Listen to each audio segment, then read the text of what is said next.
దేవునికి స్తోత్రం. మీ అందరికీ నా వందనాలు.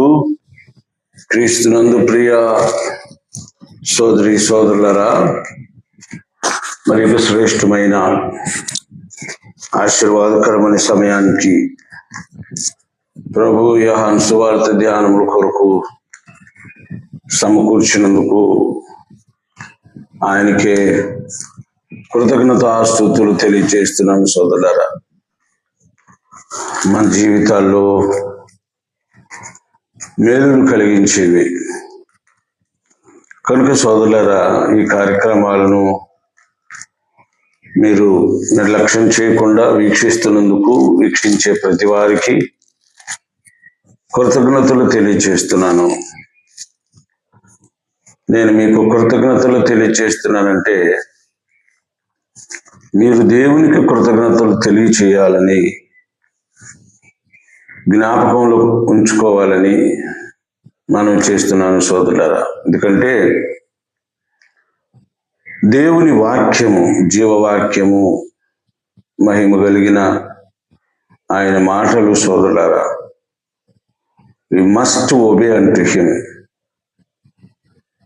we must follow them, and then eventually we find him. ఆయన మాటలను అనుసరించి ఆయన మాటలకు లోబడితే సోదరులారా, చివరకు మనం ఆయన కలుసుకుంటాము. ఈ ఆత్మీయ యాత్ర యేసయ్యతో కూడా సోదరులారా,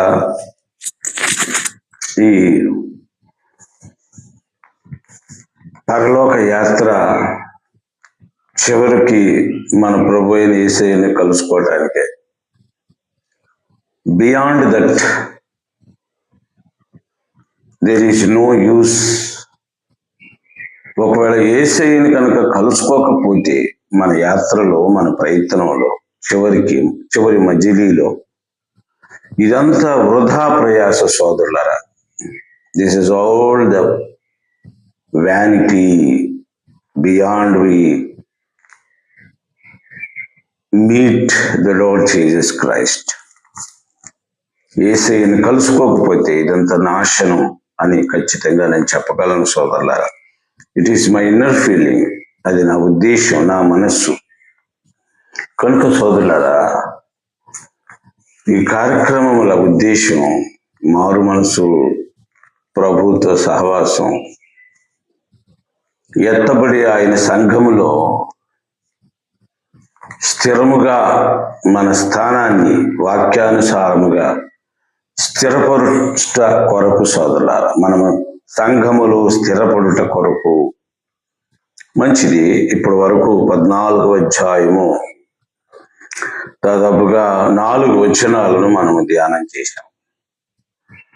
ఈరోజు 5వ వచనం చదువుకొని ఎంతవరకు మనము ఈ కార్యక్రమంలో ముందుకు వెళతామో అంతవరకు వెళదాం. సమయాన్ని బట్టి ఈ కార్యక్రమాన్ని మనము ముగించుకుందాం. చదువుతాను ఆ భాగం. అందుకు తోమా, ప్రభువా, ఎక్కడికి వెళుచున్నావో మాకు తెలియదే, ఆ మార్గం ఎలాగూ తెలియనని ఆయనను అడుగగా, యేసు, నేనే మార్గమును సత్యమును జీవమును, నా ద్వారానే తప్ప ఎవడును తండ్రి యొద్దకు రాడు. చిన్న ప్రార్థన చేద్దాం. పరిశుద్ధుడా, జీవాధిపతి యేసయ్య, చదువుకున్న మాటలు మీ మాటలు, మీరు నోరారా పలికిన మాటలు స్వామి. ఆ మాటలు ఇప్పుడు మాతో, మా ప్రేక్షకులతో, మా సహోదరి సహోదరులతో, మా స్నేహితులతో మీరు మాట్లాడండి స్వామి. నీకు స్తోత్రాలు. ఈ మాటల వలన ప్రభువా నీకు స్తోత్రాలు.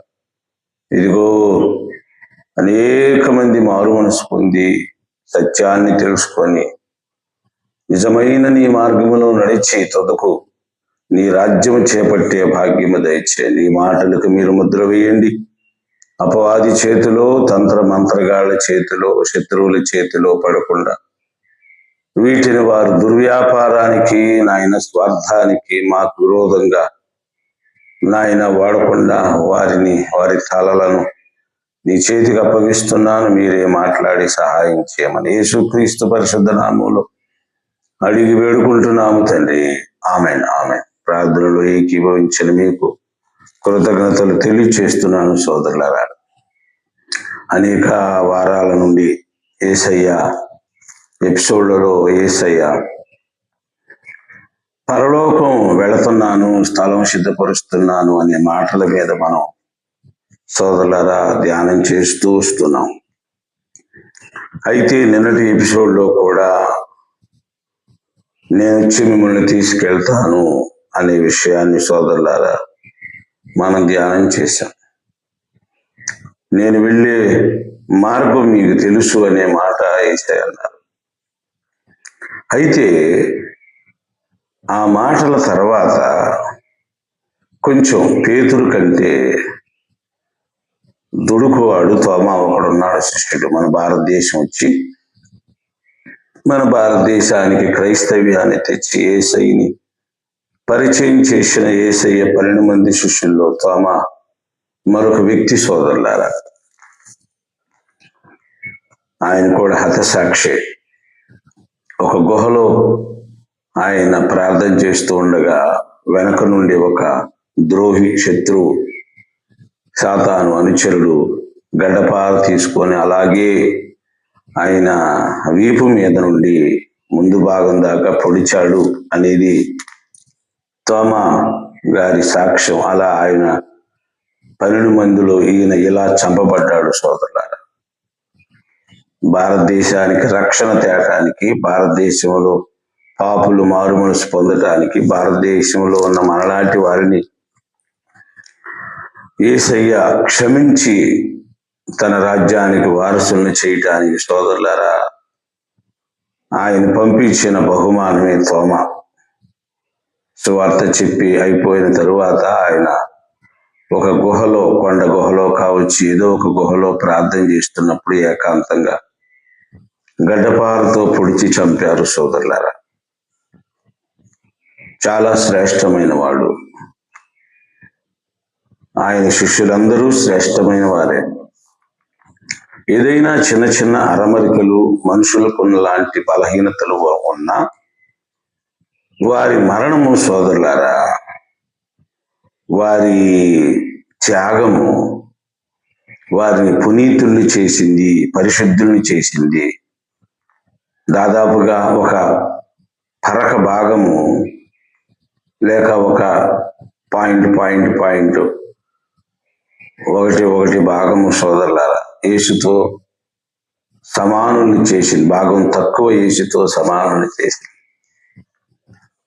ప్రభు కొరకు వారు చేసిన త్యాగము వారి బలహీనతలన్నీ ప్రవాహములో కొట్టుకుపోయినట్లయింది సోదరులారా.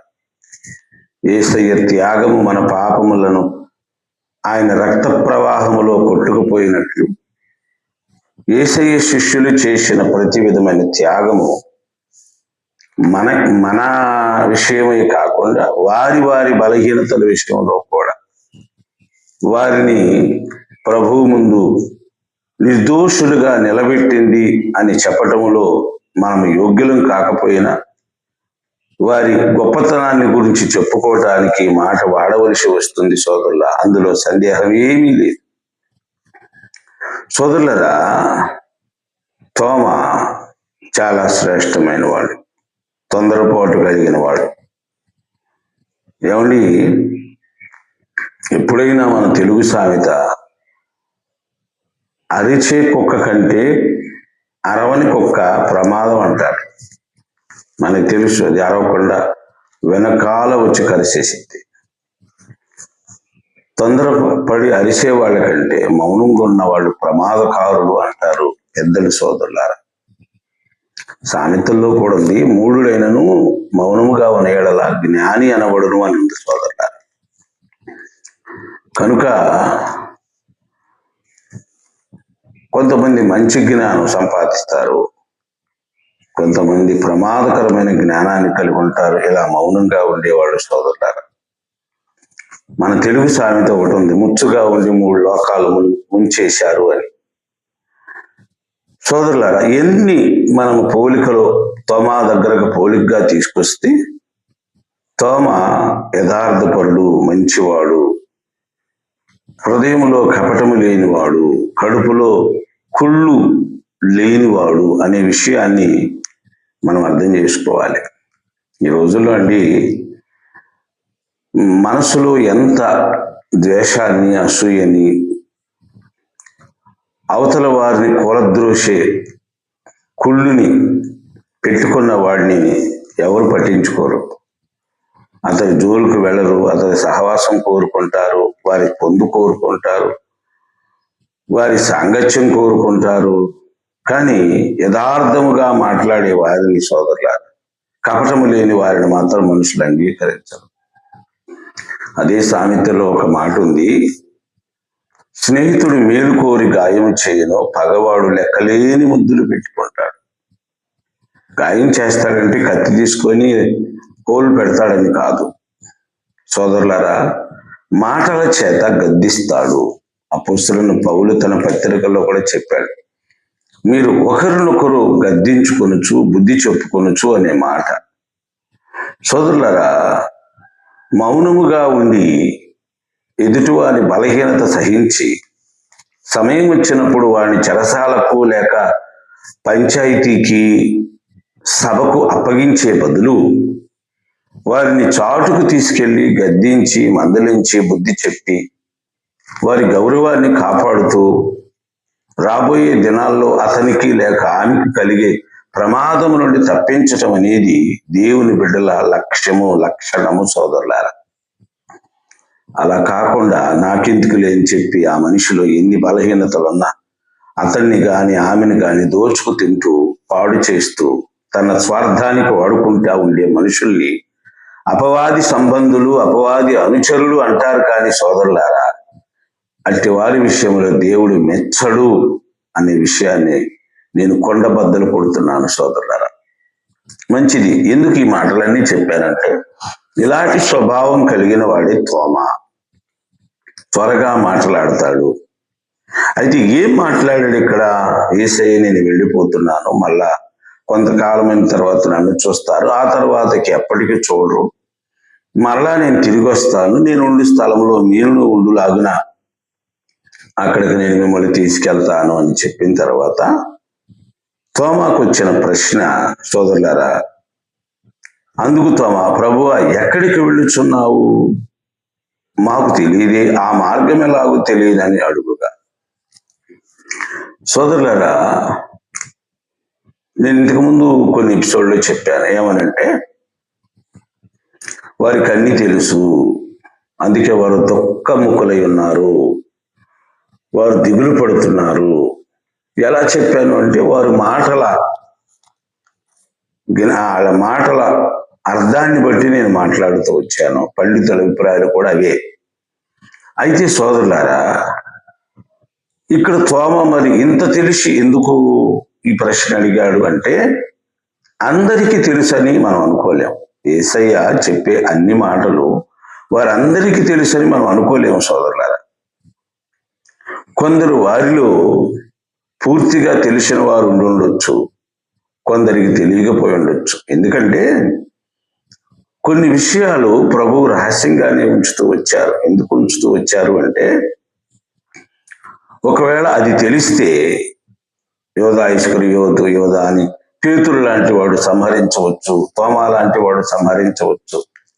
అందరూ సౌమ్యులుగా, సున్నిత స్వభావులుగా లేక సాత్వికులుగా ఉండరు కదా సోదరులారా. మన కడుపున పిల్లలు ఇద్దరో ముగ్గురో పుడితే అందరూ సాత్వికులు కాదు కదా, సౌమ్యులు కాదు కదా సోదరులారా. సంఘములో ఒక 10 మంది వస్తే 10 మంది పరిశుద్ధులు కాదు కదా, సాత్వికులు కాదు కదా. కనుక సోదరి సోదరులా, నేను చెప్పేది ఏమిటంటే, ఎవరో ఒకరు దుడుకువారు ఉంటారు, ఎవరో ఒకరు తొందరపాటు కలిగిన వారు ఉంటారు, ఎవరో ఒకరు కోపిష్ఠులు ఉంటారు. అలాగని వారిని తప్పుపట్టడానికి లేదు. అది వారి తల్లిదండ్రుల నుంచి వారి పుణుకుపుచ్చుకున్న మరొక లక్షణం. ఆ మాటకు వస్తే కోపం అనేది శరీరానికి బలమే కానీ సోదరులారా, అది బలహీనత కాదు. కానీ దానిని ఎంత పరిమాణంలో వాడాలి, దాన్ని ఎంతవరకు వాడాలి అనే దాన్ని తెలుసుకొని ఆ ప్రకారంగా దాన్ని వాడగలిగితే మంచి చేస్తుంది తప్ప ఆ కోపం అనేది కీడు చేయదు సోదరులారా. యేసయ్య ఆయన పరిచర్య చేసే దినాలలో ఎక్కడ కోపపడాలో అక్కడే కోపపడ్డాడు, ఏం చేయాలో అదే చేశాడు సోదరులారా. కనుక కోపం అనేది కొన్ని పర్యాయాలు సోదరులారా ఎక్కువ కోపపడితే నష్టానికి కారణం. చాలా జాగ్రత్తగా కోపడగలిగినంత వరకు కోపడితే అది మేలు చేస్తుంది. అయితే సోదరులారా, నువ్వు ఎక్కడికి వెళుచున్నావు అనే మాట, ఒకవేళ ఈ ప్రశ్నే గనక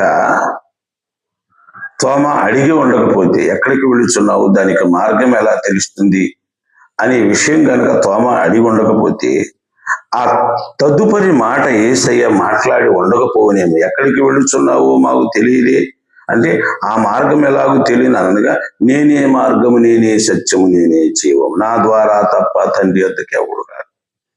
తోమా ప్రశ్న వేయకపోతే, అడగకపోతే, నేనే మార్గం, నేనే సత్యం, నేనే జీవం, నా ద్వారా తప్ప తండ్రి వద్దకు ఎవడు రాడు అనే మాట యేసయ్య మాట్లాడకపోవచ్చునేమో సోదరులారా.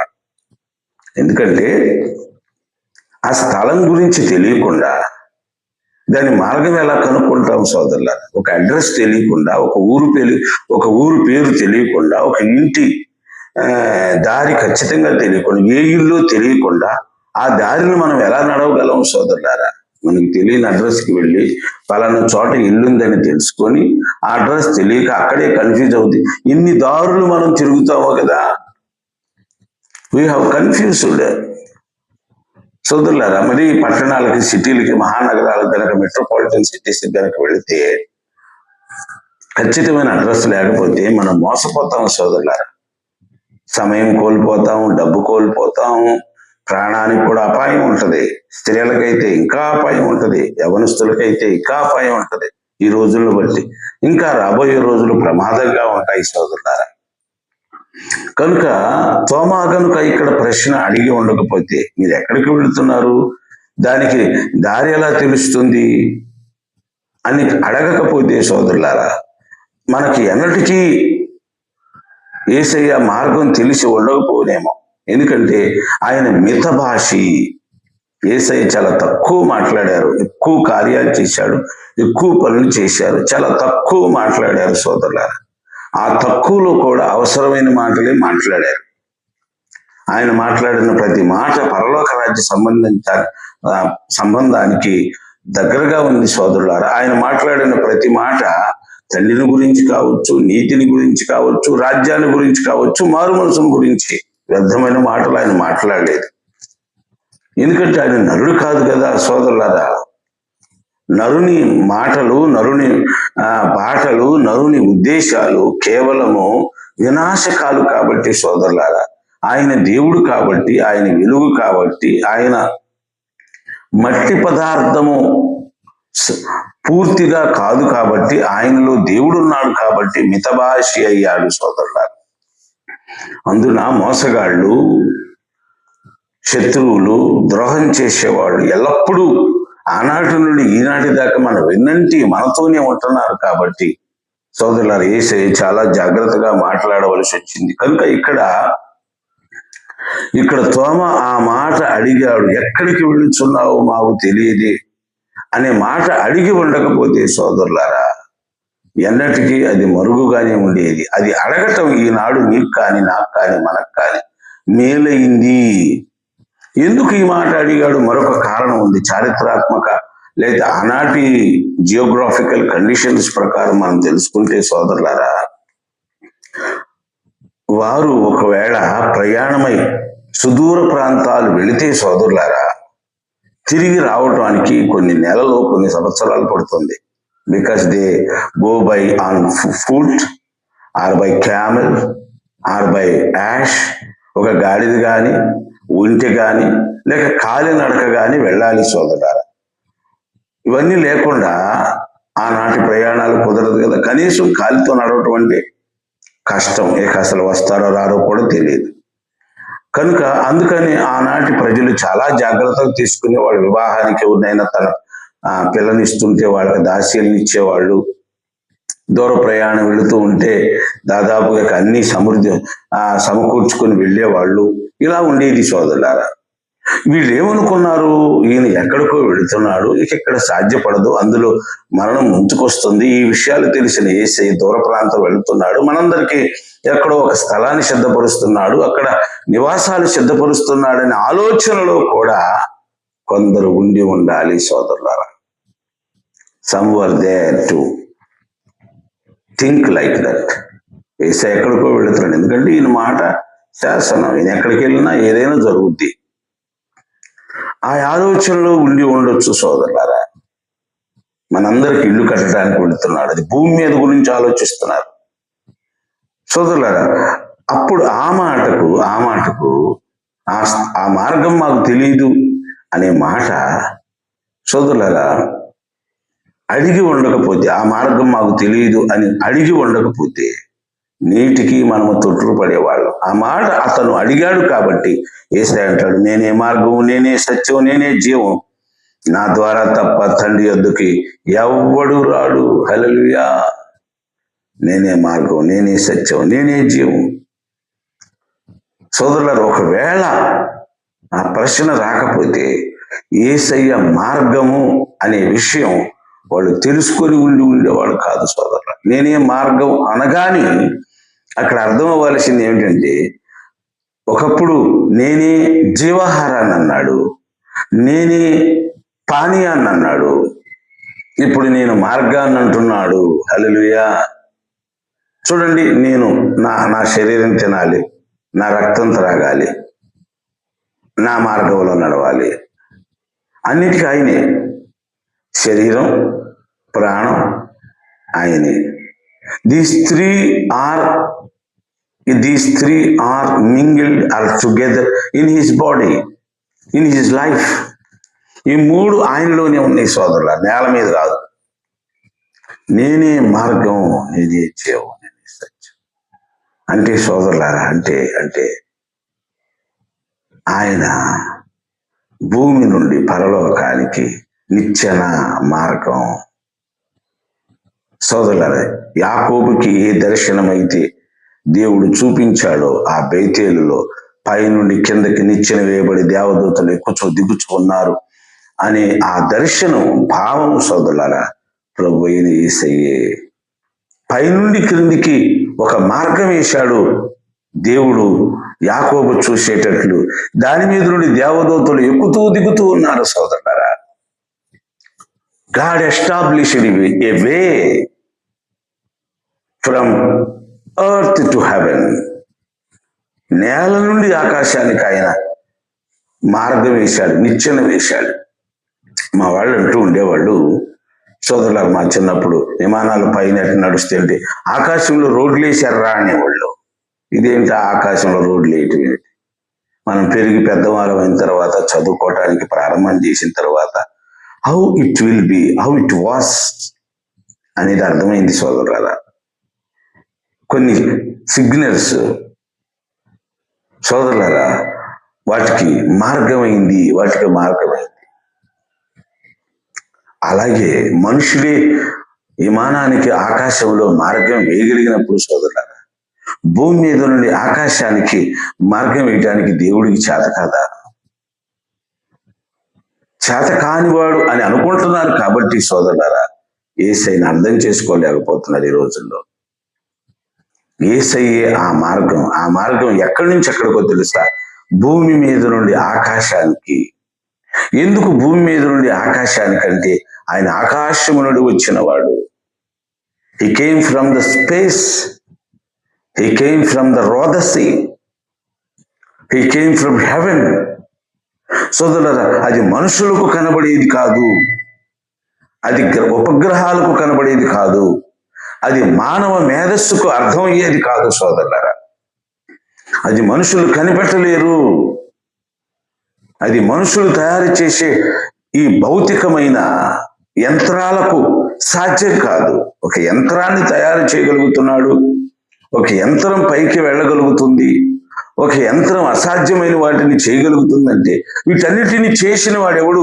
అదృశ్యమైన వాడు కాదా? ఆయన అదృశ్యమైన వాడైనప్పుడు అదృశ్య శక్తి ఉండదా? ఈ అదృశ్య శక్తి అదృశ్యమైన లోకాన్ని నీ కొరకు నా కొరకు సిద్ధపరచదా? కనబడే వాటిని అందుకోవాలని, కనబడే వాటిని భూమి మీదకి తేవాలని, కనబడే వాటిని సోదరులారా ఆక్రమించుకోవాలని మనుషుడు ప్రయత్నం చేస్తున్నాడు. మీరు న్యూస్ చూస్తున్నారు లేదా? యూట్యూబ్లో కానీ కొన్ని సోషల్ మీడియాలో అదానీ లాంటి వారు కావచ్చు, లేకపోతే స్టార్ లింక్ చేసే ఎలన్ మాస్క్ కావచ్చు, బిల్ గేట్స్ కొంతమంది ఆశ, పెద్ద పెద్ద వారి ఆలోచన ఎలాగైనా చంద్రమండలంలోకి వెళ్ళాలి, ఇల్లు కట్టుకోవాలి, మార్స్ లోకి వెళ్ళాలి, ఇల్లు కట్టుకోవాలి. ఏమంటే వెళితే వీళ్ళే కదా వెళ్ళేది, మనం వెళ్ళలేంగా. పేదవారిమి, మధ్యతరగతి వాళ్ళమి, ఏమి లేని వాళ్ళం, మట్టి కుప్పల మీద ఉండేవాళ్ళం, మనం వెళ్ళలేంగా. విపత్తు వస్తే, నాశనం వస్తే చావలసిందేగా భూమి మీద. వెళ్ళేవాళ్ళు వీళ్ళే కదా. సోదరులారా, మనుషుడు ఎగబాగుతున్నాడు, స్వార్థపరుడు ఎగబాగుతున్నాడు. ఈ స్వార్థపరులు ఎగబాగుతారు, ఆక్రమించుకుంటారు, నాశనం చేస్తారు అని సోదరులారా, దేవుడు ఎప్పటికీ ఆయన రాజ్యాన్ని భౌతికంగా త్యాడు అనే విషయాన్ని మీరు నమ్మాలి. ఆయన ఎప్పుడు తెస్తాడంటే, ఇక పూర్తిగా పాపిష్టి వారందరినీ నాశనం చేసి జలప్రళయంలో లాగా వారిని పాతాళములో లేక నరకంలో బంధించి పరిశుద్ధుల్ని మాత్రమే ఉంచి అప్పుడు మాత్రమే భౌతికంగా ఆయన రాజ్యాన్ని ఆయన నీతిమంతుల కోసం తెస్తాడు అనేది నమ్మాలి సోదరులారా. ఇదంతా జరగకుండా ఆయన రాజ్యం నీ కన్నులు కనబడేటట్టు వచ్చింది అని అనుకోబాక. అపవాది తంత్రము మంత్రంలో ఒక భాగం ఏమిటో తెలుసా? నువ్వుంటే కనబడు, నువ్వుంటే కనబడు, నువ్వుంటే కనబడని చెప్పి మనుషుల్లో దూరి వాడు ఇష్టానుసారంగా మాట్లాడుతున్నాడు. పాటల్లో కూడా అలాగే ఉంటది సోదరులారా. ఆ ఉంటే కనబడ్డా అని సైంటిస్టుల పిడివాదం సోదరులారా. అంటే ఏమిటి? కనబడితే ఏదో ఒకటి చేయాలని, కనబడితే దోచుకోవాలని, కనబడితే దాన్ని కూడా స్వార్థానికి వాడాలని. ఇది అపవాది తంత్రం, మనుషుల తంత్రం అనేది గుర్తుపెట్టుకో. కనుక ఆయన నిచ్చెన భూమి మీద నుంచి ఆకాశానికి వేశాడు. నేనే మార్గం అన్నాడు అంటే, నేనే సత్యం, నేనే జీవం అన్నాడు అంటే సత్యం యేసయ్యే. చాలా మంది దేవుడు అని చెప్పుకుంటూ వస్తారు, వారి త్యాగం చేయలేదు. వారు దేవుని కుమారులు కాదు, దేవునికి ఒకే ఒక కొడుకున్నాడు, ఆయనే ప్రభు అయిన యేసయ్య. Is the only the son of God. ఆయన్ని మాత్రమే దేవుడు పంపించాడు, ఎందుకంటే ఆయన ఒకడే ఒక కొడుకున్నాడు కాబట్టి. ఆయన ఈ లోకానికి వచ్చి మన కొరకు త్యాగం చేసి ఆయన ప్రాణ శరీరాత్మలను అప్పగించి ఆయన ఒక మార్గం ఏర్పరిచాడు.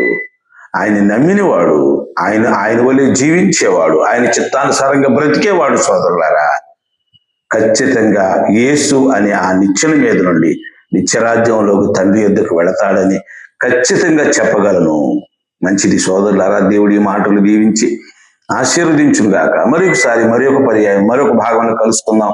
అందాక సెలవు. చిన్న ప్రార్థన చేస్తాను. పరిశుద్ధ రాజ్యాధిపతి, నీ పాదాలు వందనాలు, స్తోత్రాలు. నీ మాటలను దీవించి ఆశీర్వదించి మా జీవితాలలో మేలుగా, వివేచన కలిగించేవిగా, జ్ఞానాన్ని పుట్టించేవిగా, గుడితనాన్ని తొలగించేవిగా ఉంచిన ఆయన అపవాది తన చేతిలో, సాతాను చేతిలో, శత్రువుల చేతిలో ఈ మాటలు పడకుండా నీ ముద్ర వేసి భద్రపరిచి అనేక మంది వీక్షించి రక్షణ పొందినట్లుగా సహాయం చేయమని యేసుక్రీస్తు పరిశుద్ధ నామములో అడిగి వేడుకుంటున్నాము తండ్రి.